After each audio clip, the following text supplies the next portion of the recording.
ములుగు జిల్లాలో అధునాతన సౌకర్యాలతో 50 లక్షలతో నూతన గ్రంథాలయ భవనాన్ని మంత్రి సీతక్క ప్రారంభించారు. నిరుద్యోగులు, విద్యార్థులు చదువుకోవడానికి కావలసిన సౌకర్యాలు ఏర్పాటు చేశారు. దీంతో పాటుగా జిల్లా వ్యాప్తంగా నిర్లక్ష్యానికి గురైన గ్రంథాలయాలను తిరిగి మెరుగైన సదుపాయాలు కల్పించి ప్రజలకు అందుబాటులోకి తీసుకొస్తామన్నారు. ఇక మంత్రి సీతక్క చొరవతో అన్ని విధాలా కృషి చేస్తామంటున్న ములుగు గ్రంథాలయ చైర్మన్ బానోతు రవిచందర్తో మా వరంగల్ ప్రతినిధి చంద్రశేఖర్ ఫేస్ టు ఫేస్.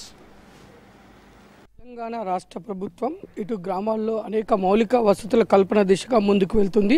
ముఖ్యంగా ములుగు జిల్లాలో మంత్రి సీతక్క చొరవతో అయితే ఇటు ప్రజలకు అవసరమైన మౌలిక వసతుల దిశగా పలు అభివృద్ధి ప్రారంభోత్సవాలు చేస్తూ ముందుకు వెళ్తున్న పరిస్థితి. అంతేకాదు ములుగు జిల్లా గ్రంథాలయ చైర్మన్ గా బాధ్యతలు తీసుకున్న బానోతు రవిచందర్ ఆధ్వర్యంలో కూడా ఇటు గ్రంథాలయాల అభివృద్ధి దిశగా ముందుకు వెళ్తున్నారు. మనతో ప్రస్తుతం ములుగు జిల్లా చైర్మన్ బానోతు రవిచందర్ ఉన్నారు. తనతో మాట్లాడదాం. సార్ నమస్కారం. సార్ మీరు ములుగు జిల్లా గ్రంథాలయ చైర్మన్ గా వచ్చినారు. మీకు అసలు ములుగు జిల్లాలో ఎన్ని గ్రంథాలయాలు ఇప్పటి వరకు ఉన్నాయి, ఎలాంటి ప్రణాళికలతో మీరు ముందుకు వెళ్తున్నారు? ఈరోజు ములుగు జిల్లాలో ములుగుది కాకుండా ప్రతి మండలంలో ఒక మల్లంపల్లి మొన్న రీసెంట్గా అయింది, అక్కడ లేదు. కన్నాయిగూడెం కూడా కొత్త మండలం కాబట్టి అక్కడ లేదు. కొంచెం చూసుకుంటే వెంకటాపురం కానీ, తాడవాయి కానీ, గోవిందరావుపేట కానీ, ఎటునాగరం కానీ, మంగాపేట కానీ, వాజేడు వెంకటాపురం కానీ, ములుగు కానీ, వీటితో పాటుగా పత్తిపల్లిలో గ్రామీణ ప్రాంతాల్లో ఒక గ్రంథాలయం గుర్తించడం, లక్ష్మీపేటలో ఒకటి ఉంది. మళ్ళీ ఒకటి ప్రతిపాదనలు కూడా మాకు రాజుపేట నుంచి వెళ్ళి కానీ, కన్నాయిగూడెం నుంచి కానీ, గ్రామాల నుంచి నర్సాపూర్ ఈ ఏరియా నుంచి వెళ్ళి కూడా మాకు ప్రతిపాదనలు వస్తున్నాయి. ఇక్కడ ముఖ్యంగా చూసుకుంటే ఎన్ని గ్రంథాలయాలు ఉన్నాయి అనే దానికంటే ఈ గ్రంథాలయాలు ఏ పరిస్థితుల్లో ఉన్నాయి అనేది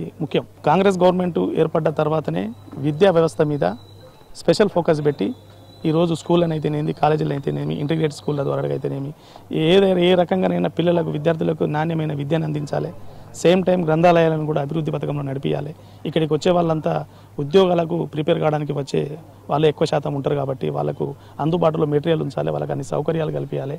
రాబోయే రోజులలో వాళ్ళను ఉద్యోగస్తులుగా తీర్చిదిద్దాలనే ఉద్దేశంతోనే ఈరోజు మన కాంగ్రెస్ గవర్నమెంట్ ప్రజాపాలనలో భాగంగా మా ముఖ్యమంత్రి రేవంత్ రెడ్డి గారు, మా మంత్రివర్యులు సీతక్క గారు ఈరోజు ముందుకెళ్తున్నారు. దానికి మేము అందరూ సంతోషం వ్యక్తం చేస్తున్నాం. సార్, ముఖ్యంగా చూసుకుంటే గ్రంథాలయాల్లో ఎలాంటి మౌలిక వసతులు కల్పించాలని మీరు నిర్ణయించుకున్నారు? ముఖ్యంగా డిజిటల్ మీ గ్రంథాలయాలలో ఎక్కడైనా డిజిటల్ లైబ్రరీ లాంటివి ఏమైనా ఏర్పాటు చేసే అవకాశం ఉందా?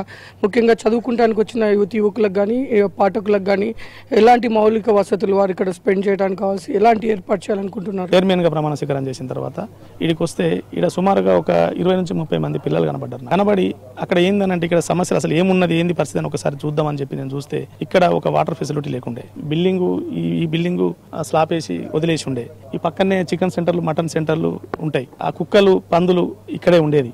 వీటికి ఎటువంటి సెక్యూరిటీ లేదు, అస్తవ్యస్తంగా ఉండేది. పిల్లలకు సంబంధించి గర్ల్స్ కానీ, బాయ్స్ కానీ ఇక్కడ పాఠకులకు టాయిలెట్స్ లేవు. ముఖ్యంగా ఎంత నిర్లక్ష్యానికి గురి కాబడ్డదో గ్రంథాలయం అనే దానికి ఇది ఒకటి నిదర్శనం. కనీసం ఇక్కడ చదువుకోవడానికి వస్తే వాళ్ళు ఒక పావు గంట 20 నిమిషాలు చదవరు. ఇక్కడికి వచ్చే వాళ్ళు ఎవరైనా పొద్దున వస్తే ఈవినింగ్ వరకు చదువుకుంటారు కాబట్టి వాళ్ళకి కనీసంగా టాయిలెట్స్ ఏర్పాటు చేయలేని దరిద్రంగా పోయిన గవర్నమెంట్, బీఆర్ఎస్ గవర్నమెంట్ ఉండే.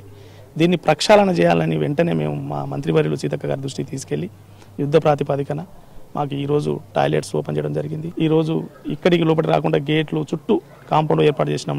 ముఖ్యంగా ఇటు బాయ్స్కు, ఇటు గర్ల్స్కు సపరేట్ టాయిలెట్స్ ఏర్పాటు చేసినాం. వాటర్ బోర్లు వేయించినాం, వాటర్ సౌకర్యాలు కల్పించినాం. దీంతో పాటుగా ఇక్కడ వీళ్ళకి వచ్చే వాళ్ళకు ఎటువంటి ఇబ్బంది కలగద్దని వాళ్ళకి ఎటువంటి ఫర్నిచర్ కావాలనో అటువంటి సీట్లు, చాలాసేపు కూర్చుంటారు కాబట్టి అటువంటి సీట్లు వాళ్ళకు నచ్చిన విధంగానే ఫర్నిచర్ డిజైన్ చేసి ఈరోజు ఇక్కడ మనం ఈ గ్రంథాలయంలో కొత్త బిల్డింగ్లో ఏర్పాటు చేసి మనం ఓపెన్ చేసుకోవడం జరిగింది. సార్, అంటే మీరు ఒక జిల్లా కేంద్రంలో ఉన్న లైబ్రరీతో పాటు దీనికి ఆల్రెడీ మెరుగైన వసతులు కల్పన దిశగా మీరు ఆల్రెడీ అడుగులేశారు. కానీ మనం ఈ ఏజెన్సీ గ్రామాల్లో అనేక మండల కేంద్రాల్లో ఉన్న లైబ్రరీస్ వ్యవస్థ అయితే చాలా దీనంగా ఉంది. వాటికి ప్రభుత్వం ఇస్తున్న సహకారం ఆర్థికంగా సరిపోతుందా, లేదంటే ప్రైవేట్ భాగస్వామ్యంతో మరింతగా ఏమన్నా కొంతమంది ప్రైవేట్ వ్యక్తులకి వాటిని నిర్వహణ బాధ్యతలు డోనర్స్గా తీసుకొని ముందుకెళ్లే ప్రణాళికలు ఏమైనా చేస్తున్నారు? ఫస్ట్ ఇక్కడ ఉన్న పిల్లలను ఇక్కడనే ఈ ములుగు జిల్లా హెడ్ క్వార్టర్లో చదివియాలి. హన్మకొండకు వాడికి రెంట్ తీసుకొని ఆర్థిక భారం పడద్దు. హైదరాబాద్కి అటువంటి ప్రాంతాలకు పోకుండా ఇక్కడనే వాళ్ళకి వసతులు కల్పించాలి. అక్కడ ఉన్నటువంటి వసతులు ఇక్కడ కల్పిస్తే వాళ్ళు ఇక్కడనే చదువుకుంటారు. మేము ముఖ్యంగా దీని మీద ఫోకస్ పెట్టినాం. ఇప్పుడు ఇది మేము సక్సెస్ అయిన తర్వాత ఇక్కడ పిల్లలు ఏదైతే 20 నుంచి ఈరోజు 100 మంది పిల్లలకి ఇక్కడ ఎక్కువ వస్తున్నారు. దీని తర్వాత ఇప్పుడు మేము మండలాలలో ఉన్న మాకు దాదాపుగా ల్యాండ్ అక్విజిషన్ కూడా మేము మండలాలన్నీ తీసుకున్నాం.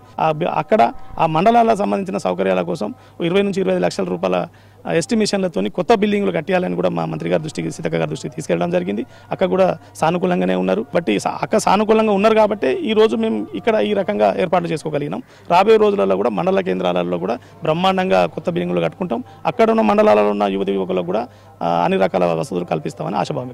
జిల్లా కేంద్రంలోని గ్రంథాలయంతో పాటు మండల కేంద్రాలలో ఉన్న గ్రంథాలయాలన్నింటినీ కూడా మెరుగైన వసతులు, మౌలిక సదుపాయాలు కల్పించి చదువుకోవడానికి వీలుగా ఉండే విధంగా అన్ని ఏర్పాటు చేసి గ్రంథాలయ వ్యవస్థని మార్చే విధంగా ఇటు ప్రజలకు మరింత ఉపయోగపడే విధంగా చర్యలు తీసుకుంటూ ముందుకు వెళ్తున్నారని చెప్తున్నారు. కెమెరామెన్ జలీల్తో చంద్రశేఖర్, రాజ్ న్యూస్, ములుగు.